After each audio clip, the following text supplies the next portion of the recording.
ಕಾನೂನಂತೆ ಕಾನೂನು, ಕಾನೂನಂತೆ ಕಾನೂನು, ಸರ್ಕಾರಂತೆ ಸರ್ಕಾರ, ಬೇಕೇ ಬೇಕು, ಬೇಕೇ ಬೇಕು.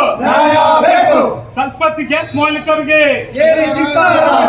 ಸರಸ್ವತಿ ಗ್ಯಾಸ್ ಮಾಲೀಕರ ಏಜೆನ್ಸಿ ಅವರಿಗೆ, ಅವರ ನಯ ವಂಚನೆಗೆ, ಸಾರ್ವಜನಿಕರನ್ನು ವಂಚಿಸುತ್ತಿರುವ ಸರಸ್ವತಿ ಗ್ಯಾಸ್ ಏಜೆನ್ಸಿ ಮಾಲೀಕರಿಗೆ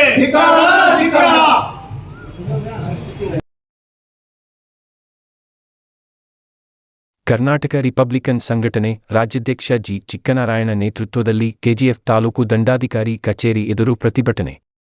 ಕೆಜಿಎಫ್ ತಾಲೂಕಿನ ಸರಸ್ವತಿ ಗ್ಯಾಸ್ ಏಜೆನ್ಸಿ ಮಾಲೀಕರು ಹಾಗೂ ಮಾಲೀಕರು ಜೊತೆ ಕೈಜೋಡಿಸಿರುವ ಆಹಾರ ಮತ್ತು ನಾಗರಿಕ ಸರಬರಾಜು ಇಲಾಖೆ ಅಧಿಕಾರಿಗಳ ವಿರುದ್ಧ ಸೂಕ್ತ ಕಾನೂನು ಕ್ರಮ ಕೈಗೊಳ್ಳಬೇಕೆಂದು ಕರ್ನಾಟಕ ರಿಪಬ್ಲಿಕನ್ ಸಂಘಟನೆ ಹಾಗೂ ಪ್ರಜಾ ವಿಮೋಚನಾ ಚಳುವಳಿ ಜಂಟಿಯಾಗಿ ಕೆಜಿಎಫ್ ತಾಲೂಕು ದಂಡಾಧಿಕಾರಿಗಳ ಕಚೇರಿ ಎದುರು ಪ್ರತಿಭಟನೆ ನಡೆಸಿದ ರಿಪಬ್ಲಿಕನ್ ಸಂಘಟನೆ ರಾಜ್ಯಾಧ್ಯಕ್ಷ ಜಿ.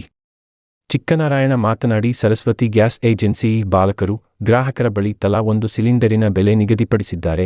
ಸರ್ಕಾರದ ನಿಗದಿತ ಬೆಲೆಯನ್ನು ಹೊರತುಪಡಿಸಿ ಹೆಚ್ಚಿನ ರೀತಿಯಲ್ಲಿ ತಲಾ ಒಂದು ಸಿಲಿಂಡರಿನ ಮೇಲೆ 100 ರೂಪಾಯಿಗಳಂತೆ ಹೆಚ್ಚಾಗಿ ವಸೂಲಿ ಮಾಡುತ್ತಿದ್ದಾರೆ. ಇದನ್ನು ಗ್ರಾಹಕರು ಮತ್ತು ಸಾರ್ವಜನಿಕರು ಪ್ರಶ್ನೆ ಮಾಡದಂತ ಸಂದರ್ಭದಲ್ಲಿ ಅವರು ನಾವು ಇದೇ ರೀತಿ ಪಡೆಯುತ್ತಿದ್ದೇವೆ, ಇದು ನಾವು ನಮಗಾಗಿ ಪಡೆಯುವುದಿಲ್ಲ, ಇದು ತಾಲೂಕಾದ್ಯಂತ ಕೆಜಿಎಫ್ ತಾಲೂಕಿನ ಆಹಾರ ಮತ್ತು ನಾಗರಿಕ ಸರಬರಾಜು ಇಲಾಖೆ ಅಧಿಕಾರಿಗಳು ಸಹ ಶೇಕಡವಾರು ಮಾಸಿಕ ಇಂತಿಷ್ಟು ಹಣ ಕೊಡಬೇಕು ಎಂದು ದರ್ಪದಿಂದ ಮಾತನಾಡಿದ್ದಾರೆ.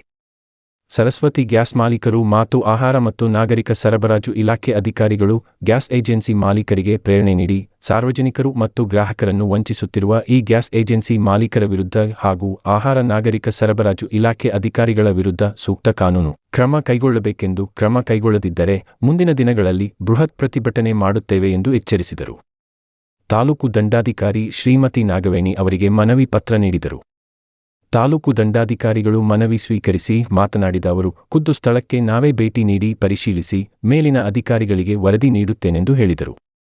ಈ ಸಂದರ್ಭದಲ್ಲಿ ಪಿವಿಸಿ ಜಿಲ್ಲಾಧ್ಯಕ್ಷ ಮಣಿ, ಕರ್ನಾಟಕ ರಿಪಬ್ಲಿಕ್ ಸಂಘಟನೆ ಜಿಲ್ಲಾಧ್ಯಕ್ಷ ಅಂಬರೀಶ್, ರಾಜ್ಯವ ಘಟಕ ಅಧ್ಯಕ್ಷ ಚಿಂಟು ಆರ್ಟ್ಸ್ ಜಿ. ರಾಮಚಂದ್ರ, ರಾಜ್ಯ ಸಂಚಾಲಕ ನಾರಾಯಣಸ್ವಾಮಿ, ತಾಲೂಕು ಅಧ್ಯಕ್ಷ ತಿಪ್ಪಯ್ಯ, ರಾಜ್ಯ ಸಂಘಟನಾ ಕಾರ್ಯದರ್ಶಿ ಕೃಷ್ಣಮೂರ್ತಿ, ರಾಜ್ಯ ಕಾರ್ಯದರ್ಶಿ Manjunath, PVC Venkatesh, PVC Naveen, KRS Mulbagal taluk ಅಧ್ಯಕ್ಷ ಕೆಆರ್ಎಸ್, ಕೆಜಿಎಫ್ ಅಧ್ಯಕ್ಷ ಚಾಂದ್ ಪಾಷಾ, ಇಂತಿಯಾಸ್ ಪ್ರತಿಭಟನೆಯಲ್ಲಿ ಪಾಲ್ಗೊಂಡಿದ್ದರು. ಗ್ರಾಹಕರು ಜನರದು ಇಲ್ಲಿ ಇರ್ತಕ್ಕಂಥ ಫುಡ್ ಇನ್ಸ್ಪೆಕ್ಟರ್ ಅವರು ಇದು ನೋಡ್ದಂಗೆ ಹೋಗ್ತಾ ಇರ್ತಾರೆ. ಅವ್ರು ಹೇಳ್ತಾರೆ ನಾವು ಅವ್ರಿಗೆ ಮಾಮೂಲಿ ಕೊಡ್ತಾ ಇದ್ದೀವಿ, ನಾವು ಅವ್ರು ಏನಿದ್ರು ಅವ್ರು ಬಂದು ಕೇಳಿ ಅಂತ. ಕಳ್ಳರು ಒಂದು ಪಿಕ್ ಪ್ಯಾಕೆಟ್ ಕಲ್ಲ ಒಬ್ಬರು, ಕಟ್ ಪ್ಯಾಕೆಟ್ ಕಲ್ಲ ಒಬ್ಬರು. ಆದರೆ ಇವ್ರಿಗೆ ನಾವು ಕಟ್ಟಂಥ ತೆರಿಗೆಯಲ್ಲಿ ನಾವು ಕೊಡ್ತಾ ಇರ್ತಕ್ಕ ದುಡ್ಡಲ್ಲಿ ಇವ್ರಿಗೆ ತಿಂಗಳಾದ್ರೆ ಇವ್ರಿಗೆ ಸಂಬಳ ಬೇಕು, ಆದ್ರೂ ಗಿಂಬಳನೂ ಬೇಕು. ಇಂಥ ಅಧಿಕಾರಿ ನಮಗೆ ಬೇಕಾ? ಕರ್ತವ್ಯ ಕರೆಕ್ಟಾಗಿ ಮಾಡಿದ್ರೆ ಮಾಡಲಿ, ಇಲ್ದವ್ರೆ ಇಲ್ಲಿಂದ ಹೋಗ್ತಾ ಇದ್ರು. ನಾನು ಈ ಇದಕ್ಕೆ ಉದ್ಯೋಗ ಸರಿ ಇಲ್ಲ ಅಂತ ಹೇಳಿ ಬಿಟ್ಟು ಹೋಗ್ತಾ ಇದ್ರು ಅಂತ ಹೇಳ್ತಾ ನಾನು ಮಾತನ್ನು ಮುಗಿಸ್ತಾ ಇದ್ದೀನಿ. ಮುಂದಿನ ನಮ್ಮ ಚಿಕ್ಕನಾರಾಯಣ ಅವರು ಮಾತಾಡ್ತಾರೆ. ತಾಲೂಕಿನ ಸರಸ್ವತಿ ಗ್ಯಾಸ್ ಏಜೆನ್ಸಿ ಮಾಲೀಕರು ಹಾಗೂ ಮಾಲೀಕರ ಜೊತೆ ಕೈ ಜೋಡಿಸಿ ಆಹಾರ ಮತ್ತು ನಾಗರಿಕ ಸರಬರಾಜು ಇಲಾಖಾ ಅಧಿಕಾರಿಗಳ ವಿರುದ್ಧ ಸೂಕ್ತ ಕಾನೂನು ಕ್ರಮ ಕೈಗೊಳ್ಳುವ ಬಗ್ಗೆ ವಿಷಯ. ಈ ಮೂಲಕ ತಮ್ಮ ಗಮನಕ್ಕೆ ತರಬಯಸುವುದೇನೆಂದರೆ, ಸರಸ್ವತಿ ಗ್ಯಾಸ್ ಏಜೆನ್ಸಿ ಮಾಲೀಕರು ಗ್ರಾಹಕರ ಬಳಿ ತಲಾ ಒಂದು ಸಿಲಿಂಡರ್ನ ಬೆಲೆ ನಿಗದಿಪಡಿಸಿದ್ದಾರೆ. ಸರ್ಕಾರದ ನಿಗದಿತ ಬೆಲೆಯನ್ನು ಹೊರತುಪಡಿಸಿ ಹೆಚ್ಚಿನ ರೀತಿಯಲ್ಲಿ ತಲಾ ಒಂದು ಸಿಲಿಂಡರಿನ ಮೇಲೆ 100 ರೂಪಾಯಿಗಳಂತೆ ಹೆಚ್ಚಾಗಿ ಪಡೀತಾ ಇದ್ದಾರೆ. ಇದನ್ನು ಸಾರ್ವಜನಿಕರು ಯಾರಾದರೂ ಪ್ರಶ್ನೆ ಮಾಡಿದ್ದಾಗಿದ್ದಲ್ಲಿ, ಸಂಬಂಧಪಟ್ಟ ಸ್ಥಳೀಯ ಸಂಘ ಸಂಸ್ಥರು ಯಾರಾದರೂ ಪ್ರಶ್ನೆ ಮಾಡಿದಂಥದ್ದಲ್ಲಿ ಅವರ ಮೇಲೆ ಆ ಒಂದು ದರ್ಪ, ಅವರ ಒಂದು ವರ್ತನೆ ಏನಿದೆಯೋ ಆ ರೀತಿಯನ್ನು ವರ್ತನೆ ಮಾಡಿ ಅವ್ರನ್ನ ಬೆದರಿಕೆ ಹಾಕಿದ್ದಾರೆ. ಆ ಬೆದರಿಕೆ ಕೂಡ ನಾವು ಖಂಡಿಸ್ತಾ ಇದ್ದೀವಿ. ಆ ಬೆದರಿಕೆನ ಇಂತಿಷ್ಟು ಶೇಕಡ ಪಡೀತಾ ಇದ್ದಾರೆ. ಇದನ್ನು ಸಂಬಂಧಪಟ್ಟಂಥ ಸಂಘ ಸಂಸ್ಥೆ ಕೇಳಿದ್ರೆ, ಹೌದು ನಿಜಾನೇ, ನಾವು ಆಹಾರ ಮತ್ತು ನಾಗರಿಕ ಸರಬರಾಜು ಇಲಾಖಾಧಿಕಾರಿಗಳು ಶೇಕಡವಾರ ಹಣವನ್ನು ಮಾಸಿಕ ಇಂತಿಷ್ಟು ಎಂದು ಕೊಡಬೇಕು ಎಂದು ದರ್ಪದಿಂದ ನುಡಿದಿರುತ್ತಾರೆ.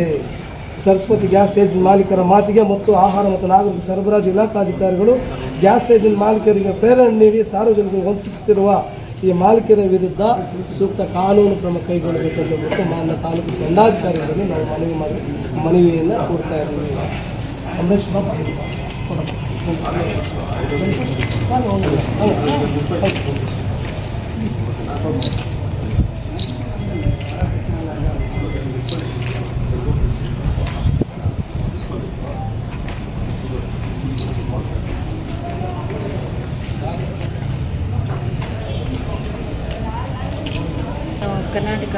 ಪಬ್ಲಿಕನ್ ಸಂಘಟನೆ ನಮ್ಮ KGF ತಾಲೂಕಿನಲ್ಲಿ ನಮ್ಮ ಹೃದಯ ಭಾಗದಲ್ಲಿ ಒಂದು ಸರಸ್ವತಿ ಗ್ಯಾಸ್ ಏಜೆನ್ಸಿಯವರು ನಡೆಸುತ್ತಿರುವ ಒಂದು ಅವ್ಯವಹಾರದ ಬಗ್ಗೆ ಮತ್ತು ಅದಕ್ಕೆ ಸಪೋರ್ಟ್ ಮಾಡ್ತಾ ಇದ್ದಾರೆ ಅಂತ ಹೇಳ್ತಾರೆ. ನಮ್ಮ ನಾಗರಿಕ ಹಾಗೂ ಸರಬರಾಜು ಇಲಾಖೆ ಮೇಲೆ ಒಂದು ಆಪಾದನೆ ಮಾಡಿದ್ದಾರೆ. ಸೊ ಫಸ್ಟು ಇದನ್ನು ಈ ಸರಸ್ವತಿ ಗ್ಯಾಸ್ ಏಜೆನ್ಸಿ ಏನಿದೆ ಇವರೇನು ಆಪಾದನೆ ಮಾಡಿದ್ದಾರೆ ಖಂಡಿತ ನಾನೇ ಹೋಗಿ ಖುದ್ದು ಪರಿಶೀಲನೆ ಮಾಡ್ತೇನೆ ಫಸ್ಟ್ ಇದ್ರ ಬಗ್ಗೆ. ಆಮೇಲೆ ಇದಕ್ಕೆ ಸಂಬಂಧಪಟ್ಟ ಅಧಿಕಾರಿಗಳು ಏನು ನಮ್ಮ ಫುಡ್ ಅಸಿಸ್ಟೆಂಟ್ ಡೈರೆಕ್ಟ್ರು ಮತ್ತು ಏನು ಸ್ಟಾಫ್ ಇನ್ಸ್ಪೆಕ್ಟರ್ಸ್ ಇದ್ದಾರೋ ಅವರನ್ನು ನಾನು ಕರೆದು ಮಾತಾಡಿ ಏನೇ ಖಂಡಿತ ಇದರಲ್ಲಿ ಏನೇ ಒಂದು ಲೋಪದೋಷಗಳು ಉಂಟಾದರೆ ಅದು ನಾನು ಜಿಲ್ಲಾಧಿಕಾರಿಗಳಿಗೆ ಸಂಬಂಧಪಟ್ಟವರಿಂದ ನಾನು ಕಾನೂನು ರೀತಿ ಕ್ರಮ ಕೈಗೊಳ್ಳಿ